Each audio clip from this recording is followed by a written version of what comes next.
Hello and welcome to another Doctor System 1 video. Today I'm doing another just Doctor Who video thing, and that. It's not going to be a top 3, it's my top 5 best new series villains or adversaries or monsters, basically. So I'm going to obviously, by the new series I mean going to have to unfortunately exclude any adversaries of the Doctors that has been in the classic series. And if you don't know, the classic series spans from 1st Doctor to 8th Doctor. So Daleks, Cybermen, the Master, Silurians, Sontarans, you know, a lot of awesome villains and adversaries that have, obviously because they've both been in the classic series and the new series, you know, a kind of good fleshed out kind of background and ethos behind them, you know, and they feel like, you know, real, alive, tangible kind of creatures in the Doctor Who universe, I guess. So yeah. Without further ado, so the new, well, first of all, the new series spans from the 9th Doctor then on to, you know, the 11th, and that, so yeah, and I'll explain why I think these ones are good ones as well, and why I personally like them.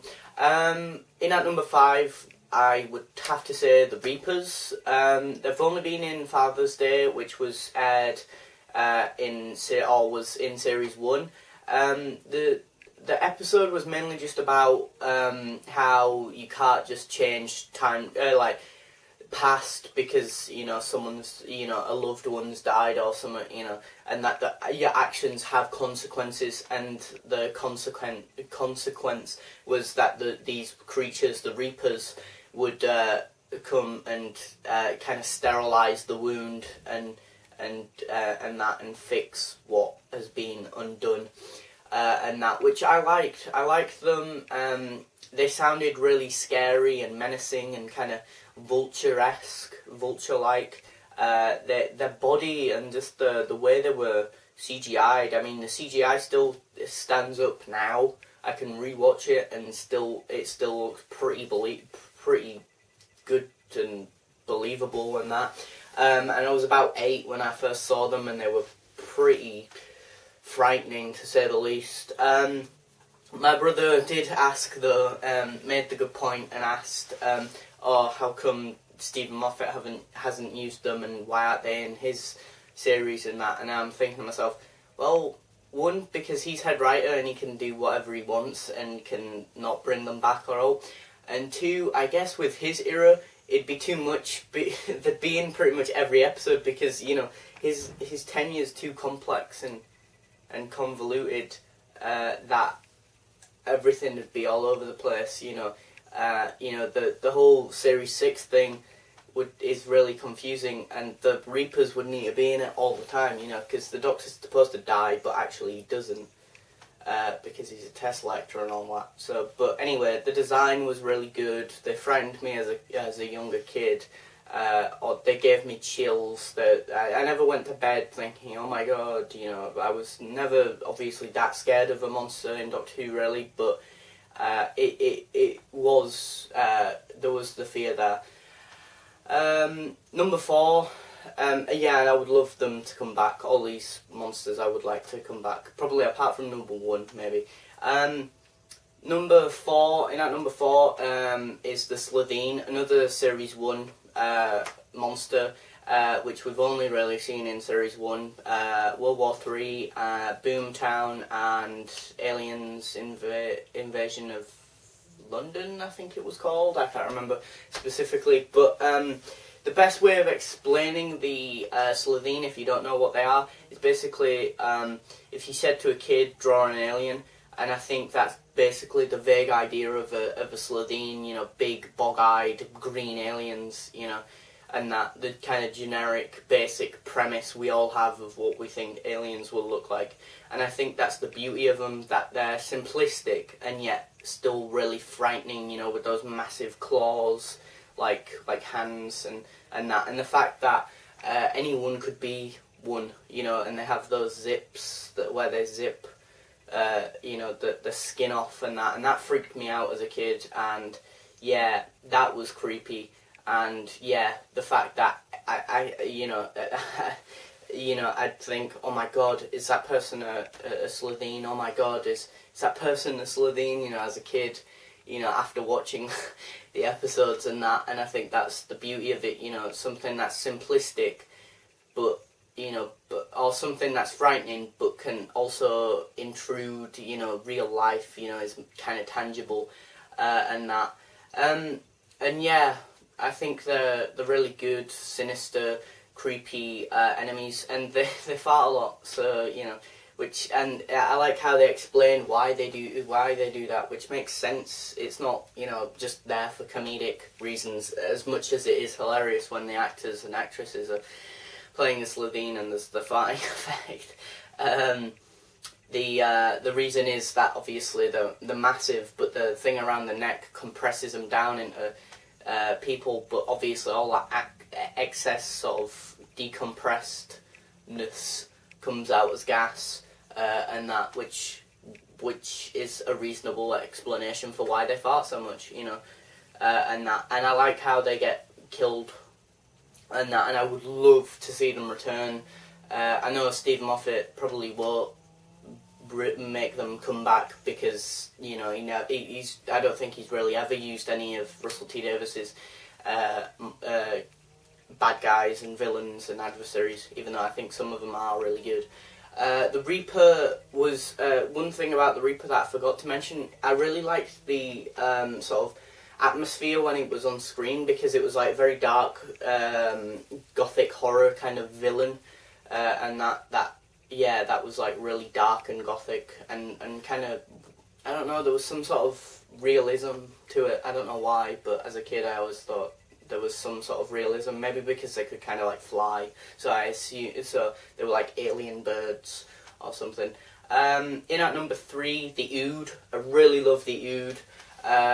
There's only so much I guess you can do with the Ood, you know, we've seen them in Red Eye, Rabid, and stuff like that. We've seen them 3 times, in Series 2, Series 4, and technically the specials, because you see them a bit in the End of Time Part 1, and that, when there's that like rift thing, and that Ood can see into the future and stuff, which I love the Ood, and I love finding out more about them because they feel so rich and kind of realistic as well. Like, if you said to a kid, draw a kind of like a octopusy kind of alien, octopus-like alien, and I think most people, I would say, would give you a similar kind of rough drawing of what an Ood looks like. You know, they've got like the tentacles coming out of their mouths, and the orb thing, the translator orb, so they can talk and that.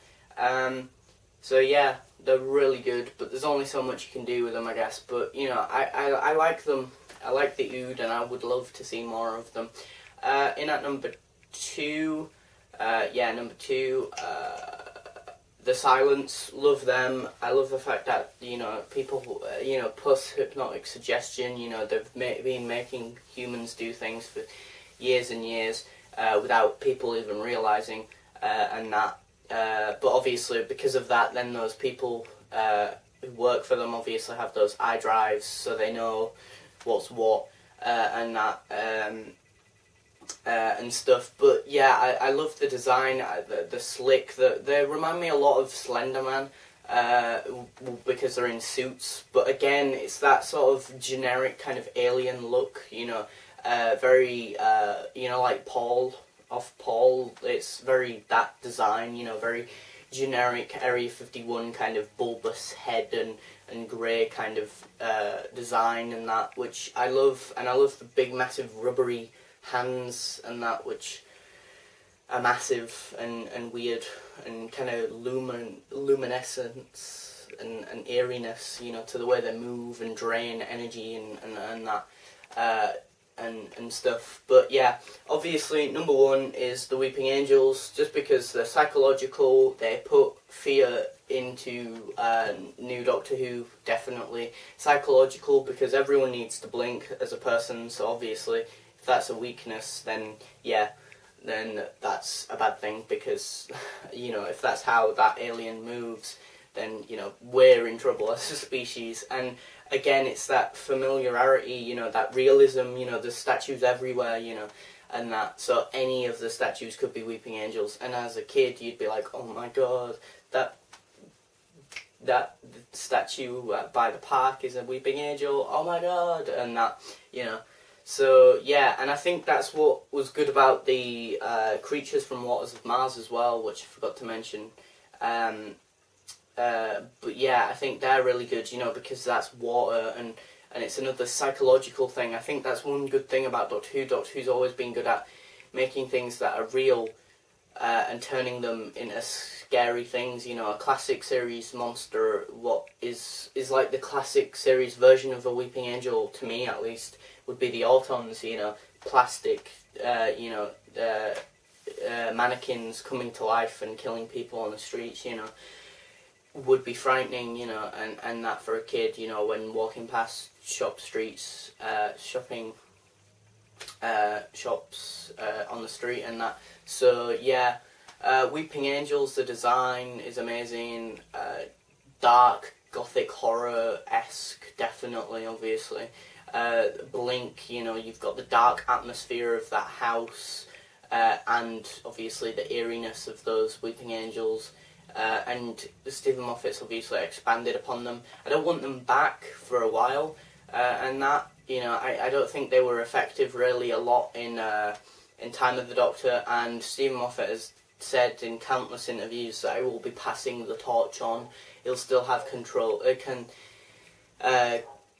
over them because they are his creations, but much like Terry Nation with the Daleks, you know, people will have different perspectives and different things to add and change and stuff. But yeah, that's been my top 5 even. Top 5 new series monsters. Thanks for watching, comment, rate and subscribe.